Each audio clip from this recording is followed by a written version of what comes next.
Ok.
Enquanto está simulando o negócio lá, os textos, estou subindo os textos do negócio, estou fazendo aqui.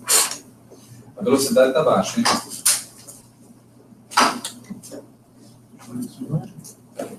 Eu posso fazer uma introduçãozinha? Agora então? Ana Gauss. Estamos falando? No computador? Boa tarde a todos. Meu nome é Paulo Carlos Martins, sou presidente da FUNPERJ, Federação de Fundações e Associações do Estado do Rio de Janeiro, e vice-presidente da SEBRAF, da Confederação Brasileira de Fundações. Hoje nós estamos aqui na casa de uma das nossas afiliadas, a COPETEC, fundação, talvez a mais prestigiosa, se não a mais prestigiosa instituição de ciência e tecnologia desse país, sediada numa Universidade Federal, na do Fundão, aqui no Rio de Janeiro.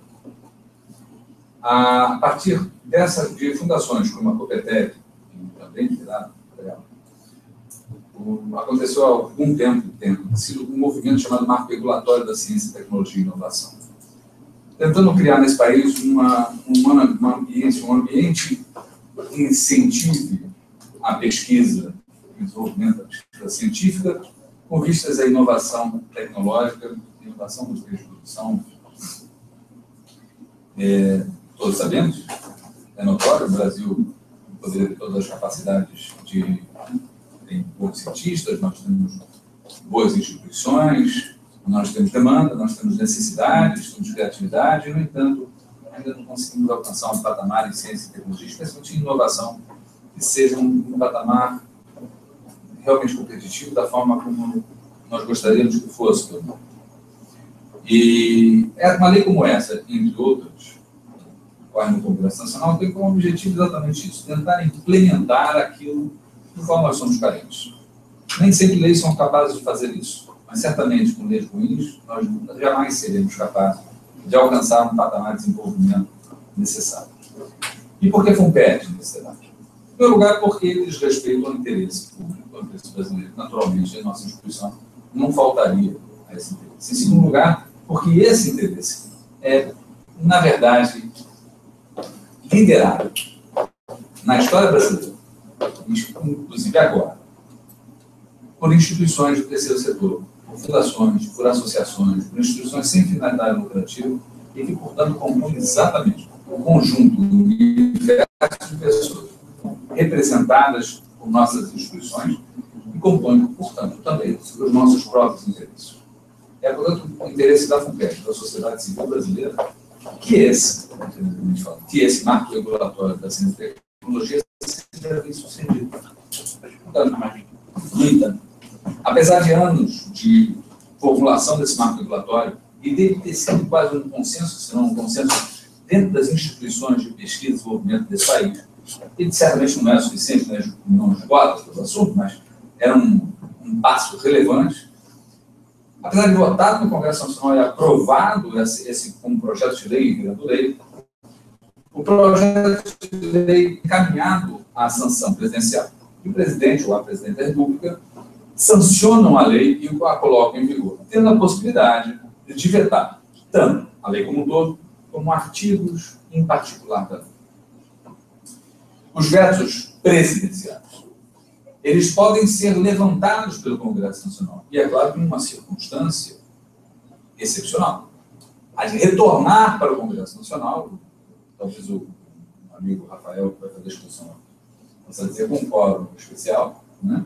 Para que o Congresso Nacional avalie e reavalie os vetos presidenciais e saiba se vai manter a lei com os vetos ou se vai levantar os vetos para que a lei seja integralmente colocada em vigor. E foi isso que aconteceu há pouco tempo atrás. Há algumas semanas atrás, 2 semanas atrás, inclusive a Copetec estava presente, fundações de apoio de todo o Brasil se direcionaram ao Congresso Nacional e tentaram convencer os parlamentares a isso. Já tinham cometido, inclusive, dentro do Palácio do Planalto, que aqueles vetos tinham sido um equívoco, tinham sido um erro. E levaram para o Congresso Nacional a tentativa de convencimento dos parlamentares da necessidade de levantar os vetos. Na Câmara dos Deputados, os vetos foram levantados com facilidade pelo Conselho. No entanto, eles não foram levantados porque tinham que passar pelo Senado. E no Senado Federal faltou um quórum para a votação. Não que os senadores não teriam votado a favor do levantamento dos vetos, porque faltou quórum. Portanto, nós estamos aqui agora na Copetec, uma das casas que liderou esse movimento marco regulatório da ciência e tecnologia, para entender um pouco melhor sobre o que significa esse marco regulatório e também entender um pouco melhor por que esses vetos aconteceram, quais são esses vetos e quais seriam talvez os impactos que esses vetos têm ou terão na lei. É claro que a luta pelo levantamento em prática, pelo levantamento dos vetos, continua. É claro que eu acredito que esse movimento vai, com apoio da FUNPEC, vai levar de novo ao Congresso Nacional a possibilidade de reavaliação, tanto dos vetos, talvez uma nova lei, e coloque essas questões em curso. Sei também que uma lei, um projeto de lei, já tem uma parte desses vetos no seu bojo, ou seja, a aprovação dessa lei já resolveria uma parte desses problemas. Mas o fundamental é que essa discussão, esse debate, seja apossado pela sociedade brasileira, seja de ciência da sociedade brasileira, e esse também é um papel que nós temos relevante, tanto a FUNPESP, quanto a Copetec, quanto nossos associados, quanto a CEDAF também. E é com esse intuito que nós estamos aqui reunidos hoje. Uma outra informação que é relevante colocar, como disse, a Copetec é muito prestigiosa, e vocês sabem, todos sabemos pelas notícias, de jornal, inclusive, que houve no município do Rio de Janeiro uma ressaca do mar muito violenta, com um tornado no mar, acabou levando, quebrando, danificando uma parte da ciclovia, inclusive com casualidade, da ciclovia que margeava a Avenida Niemeyer. A Copetec foi, nesse momento, ela foi um peregrino, que é o executivo da Fundação Copetec, e que é uma das lideranças do marco regulatório, foi pessoalmente convocado, inclusive, para poder auxiliar o Ministério Público Federal a entender esse sistema de ciclovia e as soluções que existem para isso. E, naturalmente, convocado pelas autoridades não relevantes como o Ministério Público Federal, ele não poderia simplesmente deixar de atender. Por isso, o doutor Peregrino está hoje conectado conosco também. Nesse momento, ele está no Ministério Público Federal, ele vai se reconectar conosco no curso do debate. E nós vamos iniciar o debate com não menos qualificados, pelo contrário, com a assessoria jurídica da Copetec, a assessoria jurídica do doutor Peregrino, que é o doutor Rafael, que vai aqui apresentar para todo mundo o marco regulatório, ele ocorreu, as questões dos vetos, os vetos em si, talvez uma visão global dele, se possível, um por um, e vai ficar assim acessível para que a gente possa debater entre nós aqui na mesa, uma mesa restrita, pequeno, e a todo mundo que tiver, a todas as pessoas que tiverem acesso a esse nosso debate, acessível a novos questionamentos. Ok? Eu vou perguntar se tecnicamente está tudo correto, o som está funcionando no Hangouts.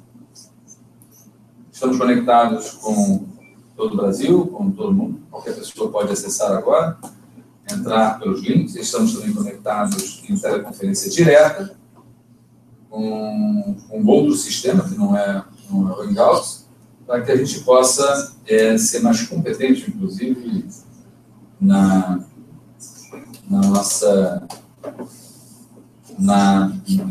exposição. Ok? Vou passar, então, a palavra para o Dr. Rafael. Apresentar aqui. Ok? Passa a palavra para o doutor. Boa tarde a todos. Obrigado pela oportunidade de tê-los aqui na Fundação Copetec e por fomentar essa discussão que é importantíssima para todos nós, para a academia, para a ciência, o desenvolvimento e inovação no nosso país. Agradeço as palavras do Paulo. E eu venho aqui contribuir com a experiência que esses anos nos trouxe nessa discussão, uma cooperação com outras entidades e que nos faz ter a segurança e a capacidade de expor nossa opinião a respeito desse marco legal e dos vetos que, infelizmente, não foram levantados por uma questão regimental de fora. Então, inicio dizendo que o marco legal ele veio trazer refresco à Lei de Inovação 10.973, trazendo questões que foram discutidas por 5, 6 anos por diversas entidades no Brasil que lidam com a ciência e tecnologia, os avanços necessários para que a gente pudesse caminhar no sentido de aprimorar as capacidades e os nossos expertise, né? Formar pessoas, equipamentos e know-how nas questões de ciência, tecnologia e inovação. Então, nossa lei foi trabalhada em várias mãos e no mesmo sentido de ser necessária essa inovação. Ocorreu tudo muito bem, foram trazidas ali as questões que estavam já em prática, só que não tinham previsão legal, melhor uma segurança jurídica maior às pessoas que lidam com a ciência e tecnologia no país. Então, o marco legal veio contemplar isso. Só que dentro desse contexto, com um erro de avaliação, o marco legal teve, infelizmente, 8 vetos, que é o nosso ver, de outros parceiros que trabalharam com esse marco legal, não foram bem recebidos, porque eles mexem com questões importantes e relevantes que eram consideradas, eram situações jurídicas, inseguranças, que eram consideradas relevantes para que pudesse dar conforto nessa caminhada nossa, nessas atividades que a gente exerce. Então, foram 8 artigos vetados, tanto questões vetos com justificativas de perda fiscal, a justificativa do Ministério do Planejamento e do Ministério do Planejamento do MPOG, Ministério do Planejamento do Orçamento e Gestão, dizendo que os votos justificavam, sua grande maioria se justificavam pela ajuste fiscal e a perda de receita. Então, diante desses vetos, para nossa surpresa, a partir do momento que esses vetos foram publicados, nós fizemos um trabalho conjunto, novamente, nos reunimos e começamos a estudar os vetos. O fundamento, realmente, ele tinha uma base sólida para que fossem levantados, fossem mantidos os vetos. Não foram feitos estudos e nós chegamos à conclusão que todos os vetos, todos os 8 vetos, eles não seriam, a base legal que foi dada a eles não seriam suficientes para mantê-los. Então, nós fizemos um estudo e fomos a presidente, a equipe, tanto do Ministério do Planejamento, do Orçamento, e expomos a contestação dos vetos. Tudo com provas, tudo com números embasados, que esses vetos, diante da justificativa de fiscal, eles não se sustentavam, porque a perda fiscal, vamos dizer assim, que eu não considero perda, mas sim um investimento, porque a partir do momento que você isenta a bolsa, você fomenta a pesquisa, você não está perdendo receita, ou ao contrário, você tem que ver isso como um investimento que volta para a sociedade de alguma forma, ou você aprimorando capacidades, formando pessoas. Então, esse investimento, frente à perda que foi alegada, é ínfimo. Essa perda é ínfima diante do bem que isso vem trazendo. Então, essas questões foram levadas para a presidente, foram levadas para a sua equipe, e depois de um consenso, de estudarmos em conjunto, eles se convenceram que realmente nós estávamos corretos e que esses vetos precisariam ser levantados. Então, foi o consenso tanto da situação quanto da oposição de que esses vetos deveriam ser derrubados. Então, se deu a partir daí, os vetos voltaram há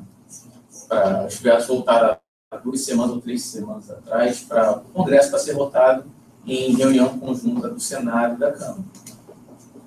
E os discursos dos líderes dos partidos, todos foram no sentido da necessidade que esses vetos fossem levantados, derrubados.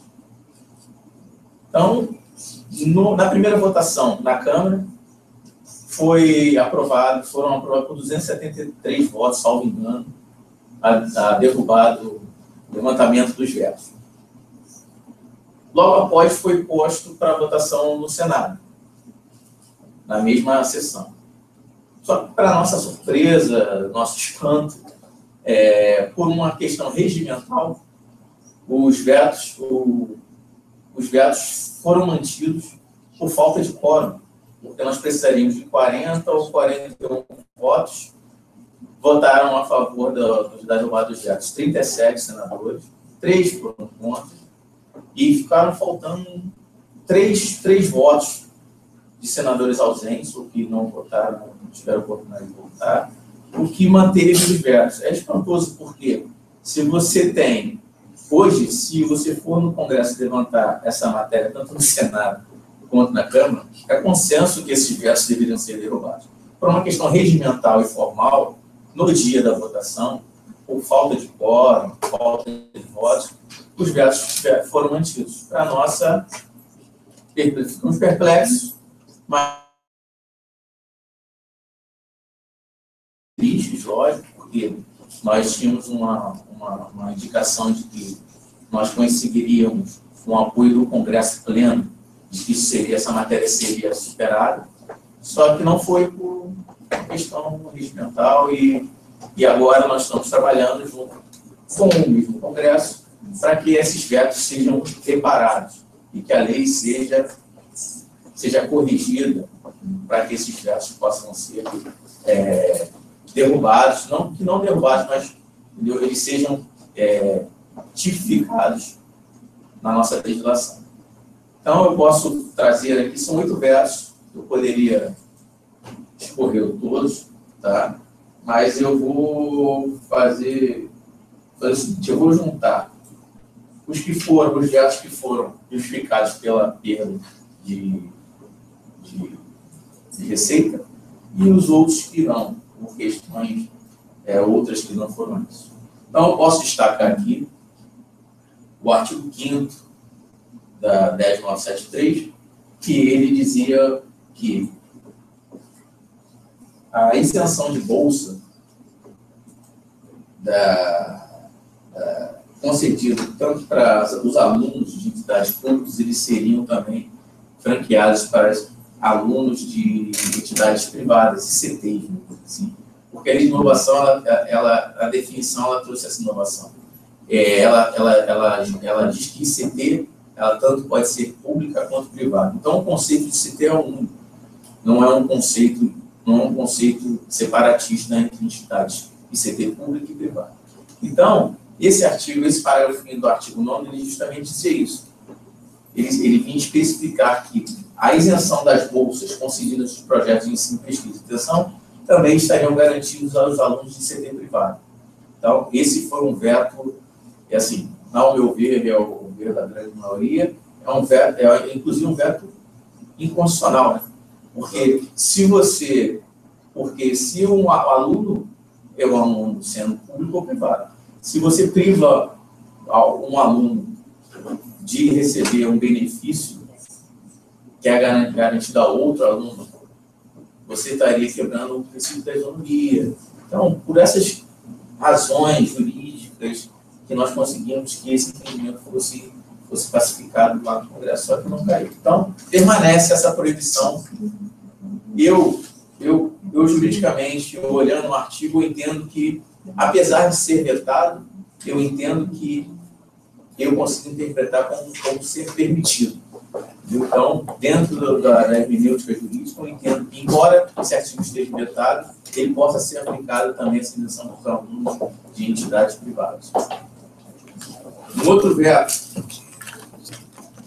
pela mesma questão, foi com relação à importação, a possibilidade de isenção de importação pelas empresas, ou empresas que fizessem importações, realizassem importações no âmbito dos projetos de pesquisa, desenvolvimento e inovação. Então, esse veto também impediu que as empresas que investissem em pesquisa, importando equipamentos, tivessem o benefício da isenção de imposto de importação. Então, esse veto caiu justamente pela mesma razão, pela razão da perda fiscal, que foi provado também que não era a realidade, e além disso, você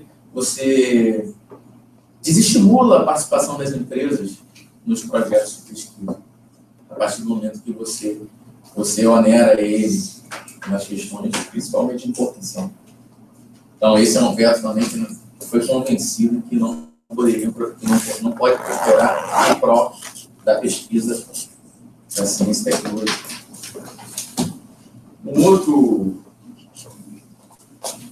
veto que eu posso comentar aqui foi um veto que, na verdade, fugindo um pouco disso, afetou diretamente as fundações de apoio, que eu digo no sentido de que na verdade, nós queríamos uma segurança jurídica maior para que as fundações pudessem cobrar taxa de administração. Hoje, eu entendo que é possível, a Constituição me garante essa prerrogativa de cobrar taxa, só que hoje em dia os órgãos, eles entendem, os órgãos de controle, que não é devida essa taxa.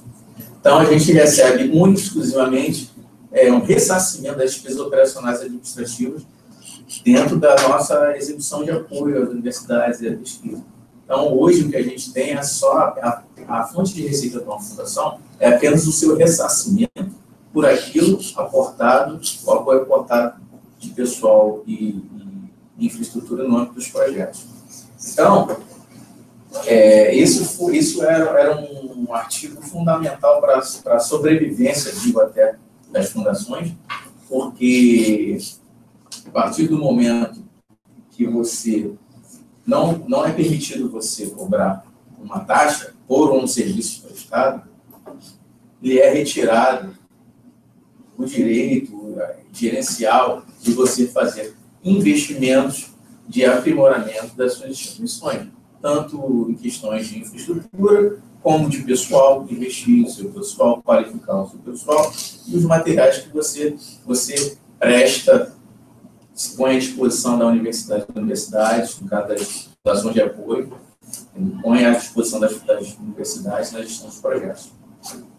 Então, esse foi um veto que nos atingiu, foi muito sem a justificativa foi muito por uma vamos dizer assim, incapacidade de entendimento do que diz o artigo, incapacidade de interpretação, de que o que nós queríamos é separar os convênios dos contratos. Os convênios com a disposição legal, nós entendemos que eles não possam ser cobrados taxas, aí somente as despesas operacionais. Contudo, nos contratos, as fundações têm a prerrogativa de utilizar as taxas.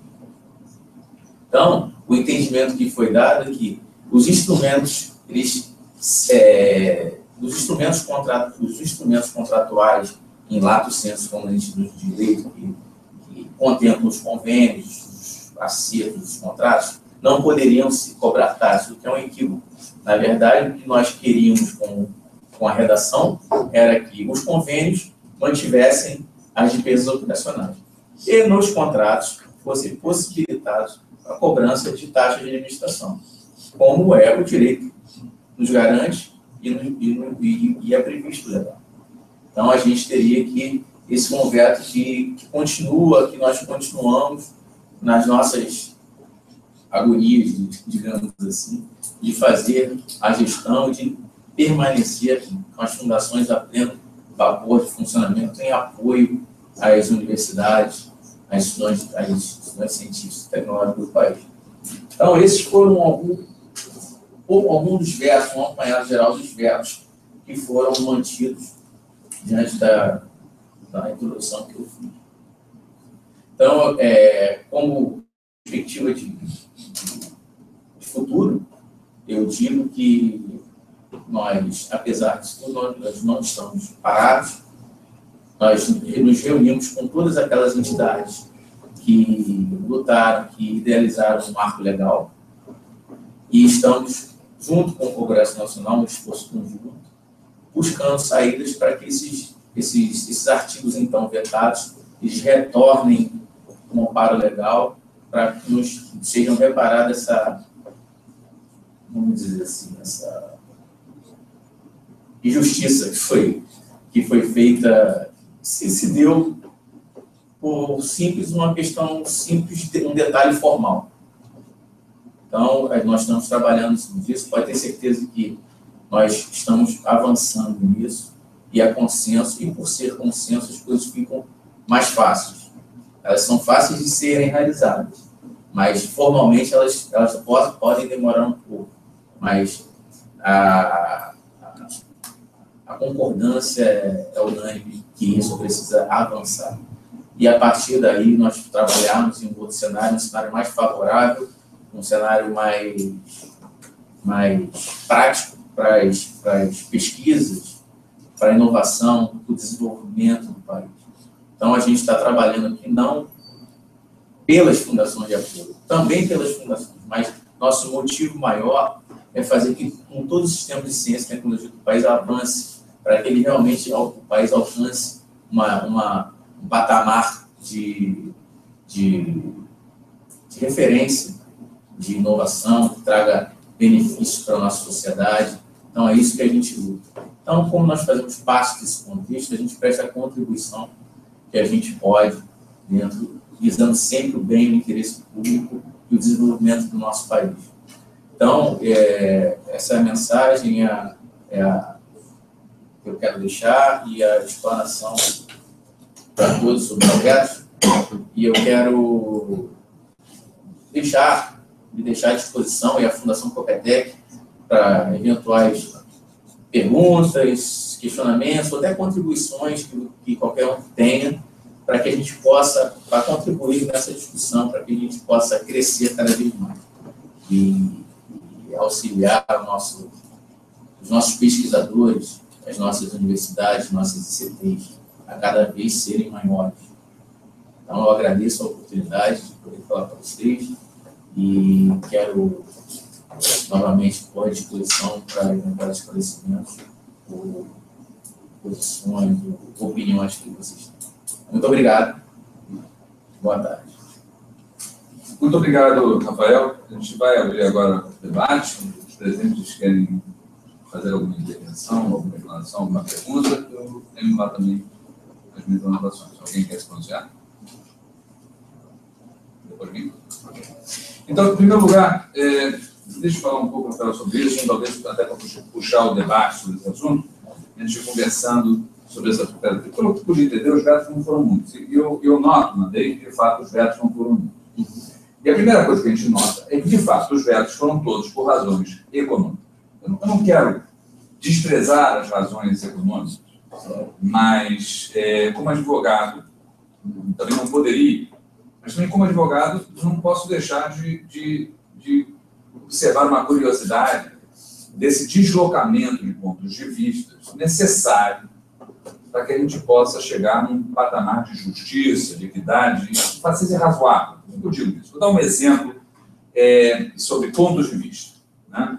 Do ponto de vista absolutamente econômico, dos economistas da ciência econômica, quando você empresta dinheiro para que alguém compre seu apartamento, financie sua casa própria, né? Do ponto de vista dos economistas, do sistema bancário, o que você está fazendo é uma alocação de recursos financeiros, de dinheiro, empresta o dinheiro, uma operação de mútuo, e que, portanto, tem juros, tem suas regras, tem remuneração própria pelo empréstimo de dinheiro.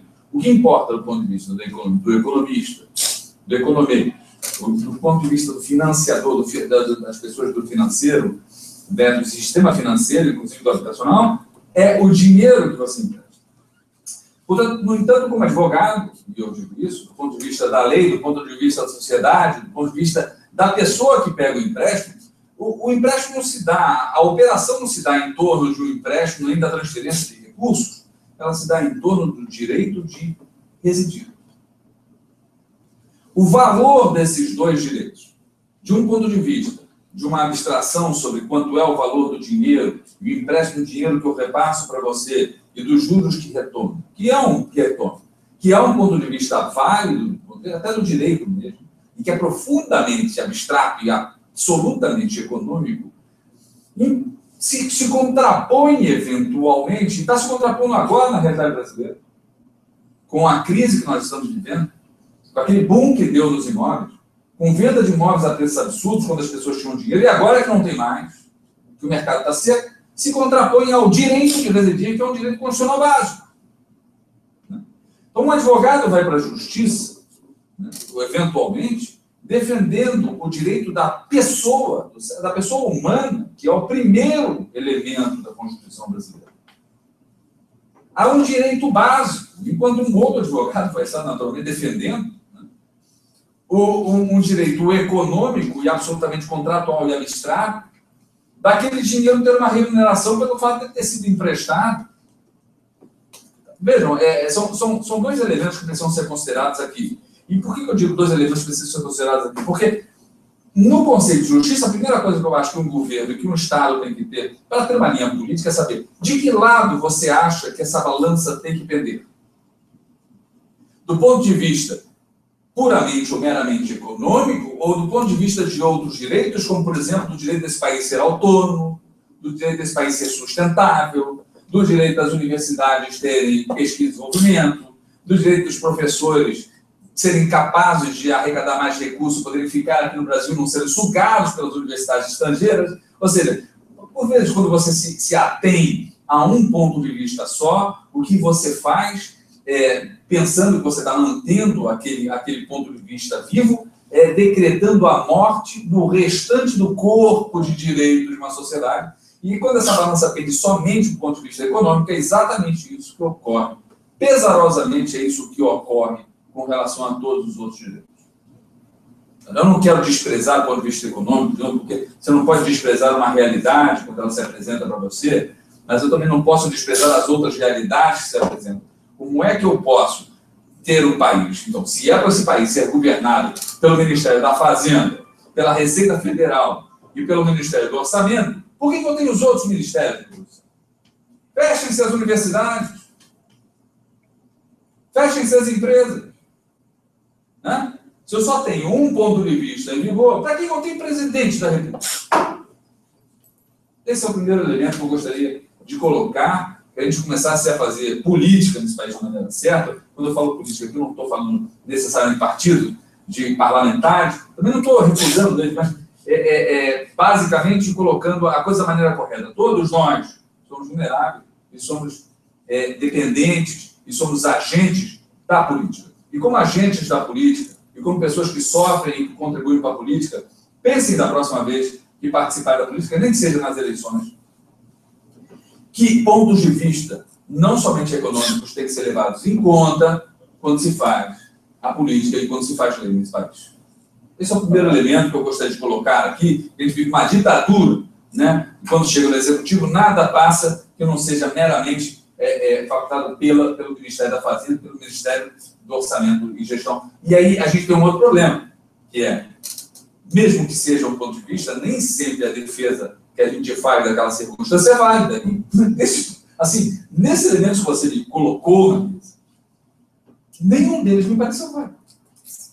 Na verdade, tanto é que eles reconheceram e voltaram atrás com relação às justificativas, porque nós apresentamos justamente isso que você estava falando, ponderamos. Eu acho que é importante, assim, não considerar como o nosso algoz. Na verdade, o diálogo é sempre bom e importante e nos faz superar os obstáculos. E foi nesse caso específico. Então, nesse caso, a partir dos vetos, nós dialogamos, conversamos, apresentamos dados reais e eles entenderam e concordaram conosco. Tanto que foi consenso, tanto da equipe que vetou, tanto pela presidente Dilma, pelo Congresso, que os vetos não seriam os vetos justos, na verdade, que eles precisariam sair, que eles precisariam ser derrubados. Então, a partir disso, dentro disso que você expôs agora, eles fizeram um exame de consciência e reconheceram. Então, acho que dentro disso... Primeira vez que eu ouvi dizer que um economista tem a consciência. Não, então, a partir disso, vocês concordando, claro, você disse que eu acho pertinente, e dando também os créditos a eles, que, no caso que eu digo, a equipe que propôs os vetos, de que eles estariam equivocados e voltaram atrás, isso é importante. Muito obrigado. Complementando o ponto de vista, exatamente, me perdoe pela brincadeira, mas é que dizem que os advogados não têm alma, os economistas não têm consciência. Mas vamos lá. Vamos lá. Então, alguns pontos que eu gostaria de colocar para vocês com relação a isso, né? O que o Rafael colocou aqui e o que a luta da Caconfis está colocando na mesa, poderia ser, assim, vamos dizer resumidamente, o primeiro elemento é a Bolsa. E tratar a Bolsa como se fosse algo tributável. Bem, quando a Bolsa é algo tributável, é uma remuneração que não é Bolsa. Pergunta para o seu advogado, trabalhista. Você deu o nome que você quiser dar, em vez de salário, daria o nome do seu salário de Bolsa, ele continuará sendo salário para fins trabalhistas e, portanto, também para fins tributários, fiscais, né, previdenciários, etc. Quando nós estamos falando de Bolsa, nós estamos falando não de uma remuneração, senão de um suporte financeiro, quase como um patrocínio, uma doação, que permite que a pessoa se dedique a alguma coisa que não dá retorno, e que, portanto, não é uma retribuição àquilo que ela lhe entrega, que é a formulação inicial e fundamental, por exemplo, do contrato de trabalho. Porque quando você fala de bolsa tributável, você está falando de uma confusão de direito, digamos assim, de uma distorção absoluta de conceitos de direito básica, que é típico de uma distorção típica da parte fiscal do governo, que parece que acredita por si autônoma e que o restante do mundo funciona em função dela. Né? Não é isso. E não deveria ser isso. Então, primeiro, o veto me parece uma coisa sem sentido. E por que ele é veto? Assim, me lembro de uma parte que sempre foi possível, por exemplo, o trabalho voluntário, o serviço voluntário nesse país, claro. Porque a característica, inclusive, do contrato de trabalho, né, é o fato de você ter uma relação contratual baseada em o que a gente chama de obrigações recíprocas. Uma das partes entrega o seu trabalho e recebe o seu dinheiro, enquanto a outra parte entrega o seu dinheiro e recebe o seu trabalho. Né? É um toma lá da cá. No caso do serviço voluntário, ele equivale a uma doação de serviço, ele não recebe o da cá. É só o toma lá. Eu promovo alguma coisa voluntariamente sem esperar uma retribuição equivalente, remuneratória ou qualquer outro tipo de coisa. E, no entanto, foi necessário fazer uma lei de serviço voluntário para a segurança jurídica nesse país. Porque ninguém tinha segurança jurídica do que poderia acontecer com o serviço voluntário se ele começasse a se expandir com a justiça do trabalho. Algumas pontas da oficialidade brasileira acabam se tornando meramente burocráticas e paralisantes com relação ao desenvolvimento. E me parece que essa questão das bolsas me parece muito a propósito dessa questão da lei do voluntariado. Uma outra coisa que eu achei interessante é quando você fala das taxas administrativas. As taxas administrativas, elas são proibidas em convênio, porque os convênios são literalmente um acordo sem obrigações recíprocas, ou seja, sem tomar lá da cá. É um acordo no qual a transferência de recursos não transfere a propriedade dos recursos. Os recursos transferidos pelo ente público continuam a ser públicos e, portanto, eles vão ser utilizados conforme regras mais ou menos públicas e o saldo retorna para o setor público. Daí por quê? Se o setor público estiver transferindo esses recursos, na verdade, ele estaria potencialmente contratando as instituições para isso. E aí o setor público considera, não é qualquer setor público. De novo, a Secretaria é o Ministério da Fazenda, a Secretaria da Receita Federal, consideram que isso seria uma remuneração. Errado. É tão errado, que a subvenção que é prevista na Lei 4.320 tem também como veículo os mesmos convênios. Há uma previsão legal e antiga, mas é antiga de 1500, de transferência de recursos do poder público para a sustentação dos serviços típicos que nascem da sociedade civil organizada e que são para a própria sociedade, para a sustentação desses serviços. Ou como é que vocês acham que se sustentou durante 500 anos isso se sustenta as santas casas de misericórdia? De que maneira? Somente com doações privadas, também com transferência de recursos públicos. E esses recursos são patrimonializados. E, portanto, essa patrimonialização não é necessariamente uma recomposição, uma retribuição para o serviço prestado. Não é necessariamente uma obrigação de cunho tomar lá da cá, desse que a gente fala de obrigações recíprocas que caracterizam um contrato. Daí por quê? Nós temos um entroncamento no direito brasileiro, que é, assim, não adianta o direito, não adianta a Constituição, o meirinho que nós temos no meio do caminho acaba nos impedindo, por pontos de vista não muito cultos, absolutamente incultos do direito, acaba nos impedindo de fazer coisas óbvias. E nós temos instituições da sociedade civil extremamente fragilizadas, porque elas não têm uma base patrimonial que lhes garanta, por exemplo, um futuro incerto. Aliás, todo futuro, né, é incerto. Essa é a definição própria de futuro, a não ser que alguma coisa errada vai acontecer, que é uma certeza do Brasil. Todo o resto do futuro é incerto. Né? Então, o que a gente tem nisso? A gente faz vamos dizer que você faça um grande projeto. E que esse grande projeto ele consuma e faça com que você contrate 300 pessoas para poder fazer esse grande projeto. Depois desse grande projeto, a gente sabe que a justiça é o trabalho, uma justiça de desempregados. Você demitiu as pessoas, tratou, fez tudo o que devia fazer, ok, isso não impede a pessoa de entrar na justiça do trabalho depois. De que maneira você terá fôlego, patrimônio, substância, para poder dar conta da imprevisão que o futuro brasileiro nos reserva absolutamente inexorável? Vai acontecer alguma coisa ruim, tudo bem, a gente vai ter que se... As instituições da sociedade civil no Brasil não têm condições, por conta dessa modalidade de transferência, por conta dessa incultura de parte do setor público, de dar conta de passivos evidentes que podem acontecer no futuro, de imprevisões de passivos. Isso é um grande problema, porque a gente fica sempre construindo sobre ruína. Hoje nós temos uma Copetec rica, e amanhã a gente vai ter uma Copetec quebrada. Né? Copetec quebrada, eu estou dando um exemplo.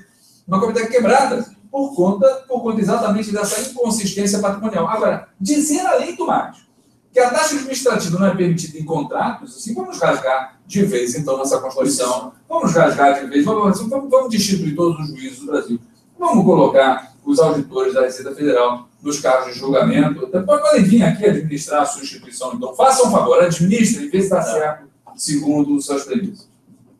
Porque, além de tudo, é ilegal. Agora, tem um ponto que você não colocou e que eu achei extremamente curioso nesses vetos que aconteceram aqui, e que esse ponto daqui me parece um ponto mais delicado. Se os amigos acompanharem, talvez melhor isso aqui na nossa teleconferência, não no Hangout.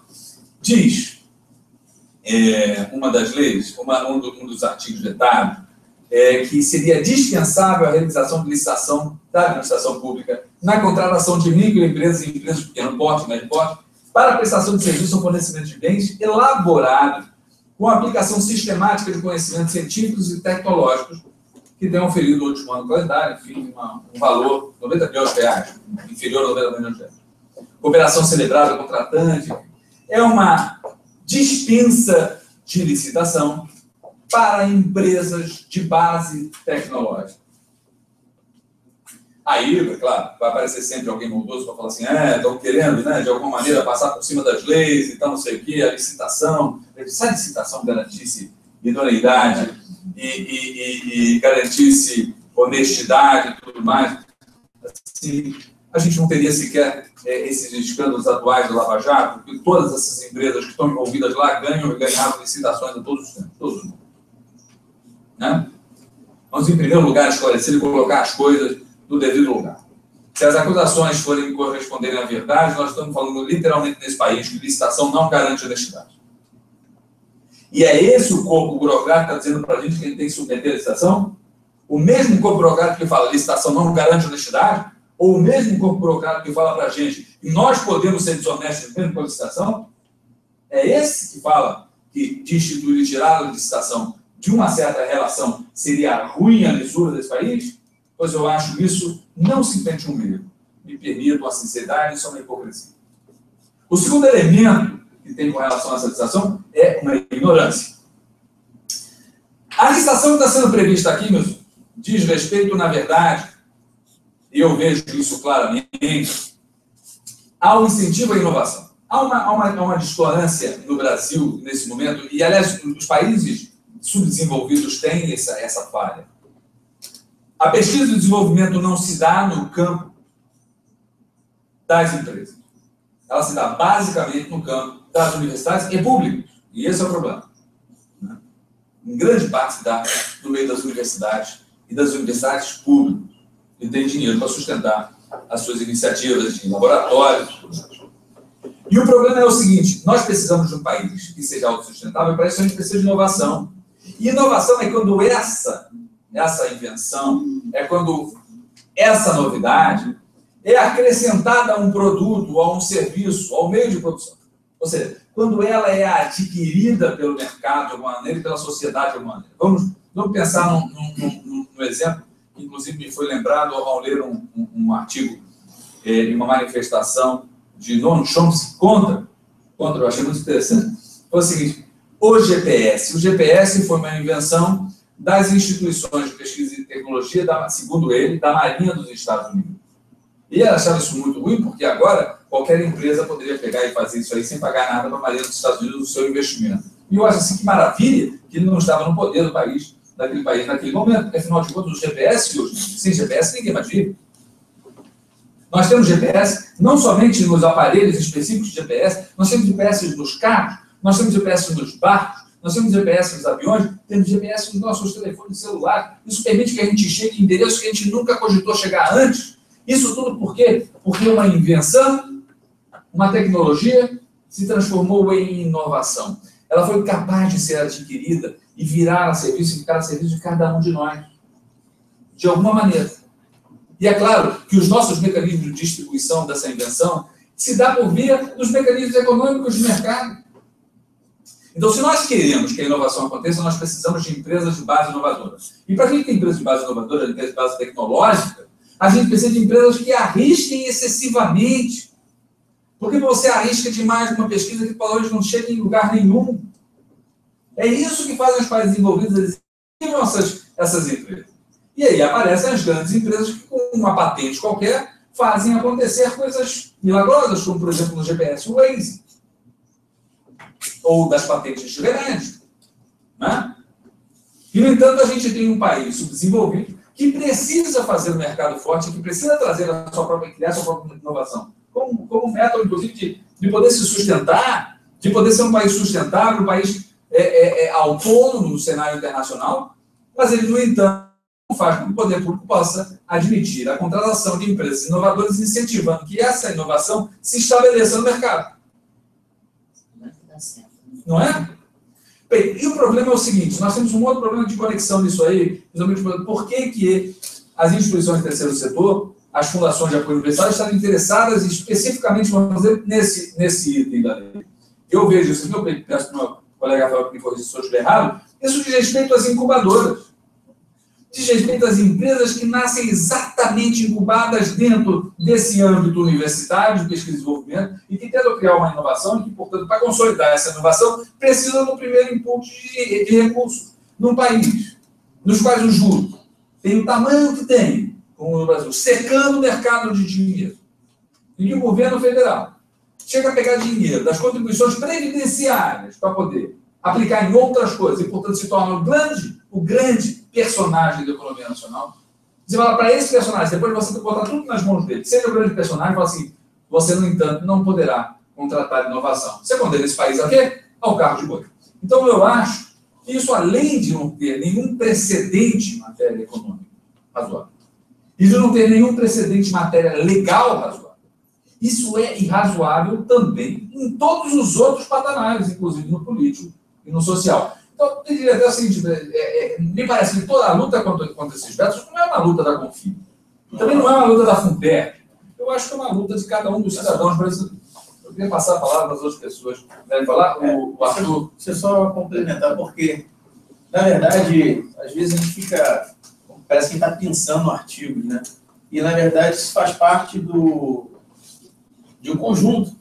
Porque se você tem que analisar, por exemplo, esse artigo que o Paulo acabou de comentar, em conjunto com a lei, o marco legal e a lei de inovação. O que você pretende com isso? Não é fomentar a pesquisa? Desenvolver capacidades, desenvolver empresas nacionais que tenham capacidade de inovar, de trazer benefícios para a sociedade? Então, esse veto, se você reparar dentro dos princípios do marco legal e dentro do que deseja o legislador, deseja a sociedade, é contrassenso, é incoerente você entender que esse artigo vetado ele vai trazer algum malefício para o ordenamento jurídico de inovação da lei do marco legal de inovação. Então, isso só queria adicionar isso, falar brilhantemente. Passar para o Arthur. O Arthur é gestor e foi sempre gestor de instituição. Boa tarde a todos. Eu acho que essa questão que o doutor Paulo levantou sobre a licitação é extremamente importante, porque inovação é aquilo que é desenvolvido, envolve uma nova tecnologia e ela chega ao mercado. Se ela não chegar ao mercado, ela não é uma inovação. E com esse veto, nós estamos numa situação em que, eventualmente, o dinheiro público pode ser utilizado para desenvolver uma nova tecnologia, e na hora que o poder público precisa da tecnologia, não pode comprar aquilo que ele bancou o desenvolvimento. Me parece realmente um contrassenso. Então, eu acho que isso aí tem que ser repensado, tem que ser revisto. Uma outra coisa interessante, eu participei ontem de um debate na sede da FIJAN, no Rio de Janeiro, exatamente sobre essa questão do marco legal. Nós tínhamos presentes vários representantes de ICTs públicas e privadas, e um dos pontos muito relevantes que foi levantado nessa discussão é que nós falamos hoje em ICT pública, nós falamos em ICT privada, que é uma instituição sem fins lucrativos. Mas parece que a gente ignora que no resto do mundo as empresas privadas com fins lucrativos têm um papel extremamente relevante na geração de tecnologia, na geração de inovação, e inclusive na contratação de ICTs públicas e privados, e pesquisadores. É muito comum uma empresa desenvolvedora de tecnologia com fins lucrativos contratar universidades para desenvolvimento de parte da sua pesquisa, porque eles sabem que na universidade tem centros de excelência, tem pesquisadores com conhecimento específico muito importante. Então, essa parceria ela só acontece se a empresa privada estiver investindo, estiver participando. E empresa privada com fins lucrativos. Não estou falando de associações privadas sem fins lucrativos. E hoje em dia isso não está previsto na lei. Eu não estou dizendo que uma empresa privada com fins lucrativos tem que ter o mesmo tipo de benefício legal, o mesmo tipo de tratamento que uma ICD pública ou que uma ICD privada. Mas eu acho que pelo menos ela tem que ser prevista na lei. Tem que ter essa categoria prevista para que possa ser, depois de uma regulamentação futura, definido como vai ser o tratamento dessas empresas que desenvolvem e produzem tecnologia. Hoje isso não aparece.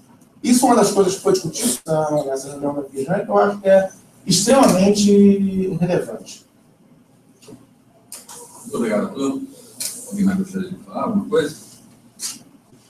Não? Não. Podemos dar por encerrado o nosso debate?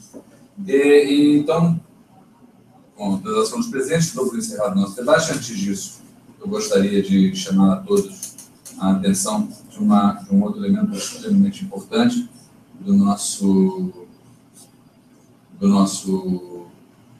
panorama aqui da FUNPERJ. Recentemente foi aprovado também, enquanto as instituições de apoio universitário estavam fazendo um marco regulatório, um movimento de marco regulatório próprio, e elas são as instituições que mais recebem recursos públicos nesse país, de longe, muito de longe. Elas são, no entanto, minoritárias do ponto de vista do número de instituições. Elas são uma parcela pequena das fundações, que são uma parcela pequena, menos de 3%, do conjunto de instituições sem finalidade lucrativa do Brasil. No entanto, elas recebem volumes de recursos muito superiores a qualquer outra instituição, assim, quase 90% do restante de todo o investimento público, transferências públicas para o terceiro setor, ocorre para as instituições de apoio universitário. Por toda razão, porque a pesquisa e desenvolvimento é caro. Os laboratórios são caros. Tem. No entanto, portanto, eles tinham um motivo extremamente relevante para poder fazer seu marco regulatório. Concomitantemente, foi feito um outro. Esse restante, mais de 90% de instituições, que mexe exatamente na transferência de recursos públicos, o marco regulatório das organizações da sociedade civil. Nós fizemos uma avaliação na FUNPERJ sobre esse assunto, inclusive fizemos um debate relevante com a Confim, que aconteceu no início de 2016, sobre esse tema também, fazendo um paralelo entre os dois marcos regulatórios. Eu tenho uma visão muito crítica com relação ao marco regulatório chamado MIROSC, que está sendo vendido, sendo passado, propagandeado como uma grande vitória da sociedade civil no Brasil, e nós consideramos que essa vitória não existe. Eu vou ler aqui para os senhores um manifesto que fizemos, que foi assinado agora, no dia 13, em Belo Horizonte, entre FUNPERJ e Fundamic, Federação de Minas Gerais, né, com a presença e o apoio da Federação do Distrito Federal e da Federação do Espírito Santo, a ciência e enfim, a não obstáculo da SEBRAF, da Confederação Brasileira de Fundações e da Associação Paulista de Fundações, da Associação Rio Grande de Fundações e da Federação de Goiás de Fundações também, sobre o marco regulatório. Né? E disso resultou um manifesto, e esse manifesto eu vou ler aqui para os senhores, que é o manifesto da FUNPERJ, que é a Fundamic, que diz: a FUNPERJ e a Fundamic, após detida análise de suas assessorias jurídicas, de seus associados e seus apoios profissionais técnicos, as federações acima expressam sua preocupação quanto à Lei 13.019 de 2014. O corpo da lei citada merece críticas e reparos. Em que pese o intenso trabalho do Congresso Nacional para alterar a versão original da lei, pode-se notar que a redação em vigor gera confrontos eventuais com outras leis e até mesmo contradições em seu próprio texto.